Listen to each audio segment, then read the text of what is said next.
Koneksi antar materi modul 3.1 Pengambilan keputusan sebagai pemimpin pembelajaran. Assalamualaikum warahmatullahi wabarakatuh. Perkenalkan, nama saya Samsul Arifin, SPD. Nama instansi SD Negeri 3 Tanggul Gundung, Kabupaten Tulungagung, Provinsi Jawa Timur. Saya adalah calon guru penggerak angkatan 7. Sebelum menguraikan koneksi antar materi modul 3.1 Pengambilan keputusan sebagai pemimpin pembelajaran, mari kita renungkan kalimat bijak berikut ini. Mengajarkan anak menghitung itu baik, namun mengajarkan mereka apa yang berharga atau utama adalah yang terbaik. Bob Talbert. Pendidikan adalah proses yang sistematis dan terencana, bukan hanya sekedar mengajarkan murid tentang teori, materi, konten, namun bagaimana semua itu masuk ke dalam kalbu alam pikir mereka, sehingga semua akan pada perilaku dan karakter karena manusia beradab lebih baik dari orang berilmu. Ilmu yang baik dilandasi oleh karakter baik sehingga murid dapat menjalankan kehidupan dengan bahagia dan keselamatan setinggi-tingginya. Hal ini sejalan dengan kalimat bijak berikut ini. Pendidikan adalah sebuah seni untuk membuat manusia menjadi berperilaku etis. Georg Wilhelm Friedrich Hegel. Memahami kalimat bijak tersebut, pendidikan merupakan suatu proses menuntun siswa dengan penguatan karakter, norma seakan menjadi generasi yang memiliki nilai moral, kebajikan dan kebenaran untuk menjalankan kehidupannya. Generasi yang akan datang adalah cerminan pendidikan saat ini yang kita poles seperti membuat mahakarya terbaik yang akan mewarnai negeri ini di masa depan. Setelah kita mencoba memahami dua kalimat bijak tersebut, berikut ini adalah jawaban dari soal modul 3, 1 koneksi antar materi pendidikan guru penggerak pengambilan keputusan. 1. Bagaimana filosofi Ki Hajar Dewantara dengan Pratap Triloka memiliki kaitan dengan penerapan pengambilan keputusan sebagai seorang pemimpin? Ki Hajar Dewantara dengan filosofi Triloka memiliki pengaruh bagaimana seorang guru mengambil keputusan sebagai pemimpin pembelajaran. Semboyan yang pernah dicetuskan oleh KHD dan sampai saat ini masih menjadi landasan berpijak pendidik adalah Hinggarso Suktulodo. Seorang pemimpin harus mampu memberi tauladan. Hikmadia Mahmudkarsa. Seorang pemimpin juga harus mampu memberikan dorongan, semangat dan motivasi dari tengah. Tut Wuri Handayani. Seorang pemimpin harus mampu memberi dorongan dari belakang, yang artinya adalah seorang pemimpin, guru, harus mampu memberikan teladan dan memberikan semangat dan motivasi dari tengah, juga mampu memberikan dorongan dari belakang untuk kemajuan seorang muridnya.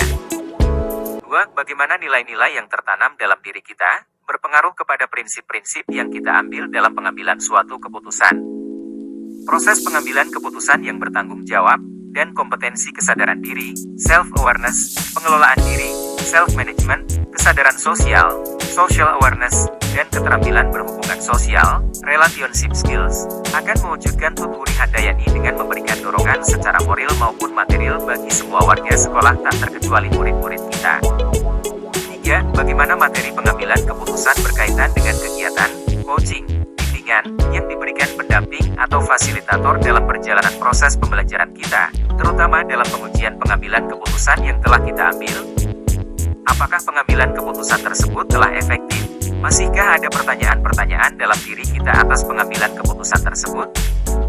Hal-hal ini tentunya bisa dibantu oleh sesi coaching yang telah dibahas pada sebelumnya. Sebagai pendidik, guru harus memiliki keterampilan coaching. 4. Bagaimana kemampuan guru dalam mengelola dan menyadari aspek sosial emosionalnya akan berpengaruh terhadap pengambilan suatu keputusan, khususnya masalah dilema etika? Kemampuan guru dalam mengelola dan menyadari sosial emosional sangat mempengaruhi pengambilan keputusan. Baper dapat mewarnai setiap keputusan yang diambil, namun pendidik menyadari setiap keputusan wajib berlandaskan pada nilai-nilai kebajikan serta regulasi yang ada dan melakukan 9 langkah pengambilan keputusan. Bagaimana pembahasan studi kasus yang fokus pada masalah moral atau etika kembali kepada nilai-nilai yang dianut seorang pendidik? Pembahasan studi kasus yang fokus pada masalah moral atau etika akan semakin mengasah empati dan simpati seorang pendidik. Empati dan simpati yang terlatih akan mampu mengidentifikasi dan memetakan paradigma dilema etika agar pengambilan keputusan sebagai pemimpin pembelajaran lebih bijak. 6. Bagaimana pengambilan keputusan yang tepat tentunya berdampak pada terciptanya lingkungan yang positif, kondusif, aman dan nyaman. Keputusan yang kita ambil akan berdampak pada implementasi pembelajaran dan mempengaruhi situasi di sekolah. Setiap keputusan yang kita ambil harus tepat dan bijak, berlandaskan nilai-nilai kebajikan, keteladanan, bijaksana, dan tidak melanggar norma. 7. Apakah tantangan-tantangan di lingkungan Anda untuk dapat menjalankan pengambilan keputusan terhadap kasus-kasus dilema etika ini? Adakah kaitannya dengan perubahan paradigma di lingkungan Anda? Pengambilan keputusan berlandaskan 3 prinsip penyelesaian dilema, mana yang akan dipakai, apakah berpikir berbasis hasil akhir, evidence-based thinking, berpikir berbasis peraturan, rule-based thinking, ataukah berpikir berbasis rasa peduli, care-based thinking. Semua tergantung situasi dan kondisi yang ada. 8. Apakah pengaruh pengambilan keputusan yang kita ambil ini dengan pengajaran yang memerdekakan murid-murid kita? Bagaimana kita memutuskan pembelajaran yang tepat untuk potensi murid kita yang berbeda-beda? Pengaruh pengambilan keputusan yang kita ambil dengan pengajaran memerdekakan murid-murid kita adalah merdeka belajar. Merdeka belajar artinya murid bebas mencapai kesuksesan, kebahagiaan sesuai minat dan potensinya tanpa ada paksaan dan tekanan dari pihak manapun. 9. Bagaimana seorang pemimpin pembelajaran dalam mengambil keputusan dapat mempengaruhi kehidupan atau masa depan murid-muridnya? Seperti yang sudah saya sampaikan sebelumnya bahwa setiap pengambilan keputusan akan membawa dampak baik jangka pendek versus jangka panjang bagi murid-murid. Semua akan terekam dalam memori dan akan menjadi role model bagaimana kelak murid-murid berpikir dan berpijak. 10. Apakah kesimpulan akhir yang dapat Anda tarik dari pembelajaran modul materi ini dan keterkaitannya dengan modul-modul sebelumnya? Kesimpulan akhir yang saya peroleh dari pembelajaran materi ini dan keterkaitannya dengan modul sebelumnya adalah pengambilan keputusan adalah suatu kompetensi atau skill yang harus dimiliki oleh guru dan harus berlandaskan kepada filosofi Ki Hajar Dewantara yang dikaitkan sebagai pemimpin pembelajaran. Secara sadar keputusan itu akan mewarnai pola pikir dan karakter bagi murid-murid. Sekolah sebagai lembaga yang melakukan proses transfer ilmu dan karakter selalu memberikan pelayanan kepada murid-murid. Tentu saja banyak pengambilan keputusan yang mewarnai kebijakan-kebijakan sekolah. Guru sebagai pemimpin pembelajaran secara sadar mengambil keputusan bijak dengan mengedepankan regulasi kesepakatan kelas, keyakinan kelas untuk mewujudkan karakter dan budaya positif dalam kelas. Pengambilan keputusan harus bertujuan mewujudkan budaya positif dan menggunakan alur bagja yang akan mengantarkan pada lingkungan yang positif, kondusif, aman dan nyaman, well-being.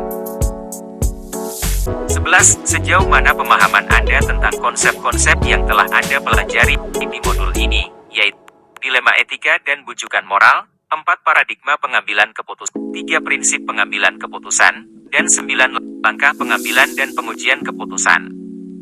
Adakah hal-hal menurut Anda di luar dugaan?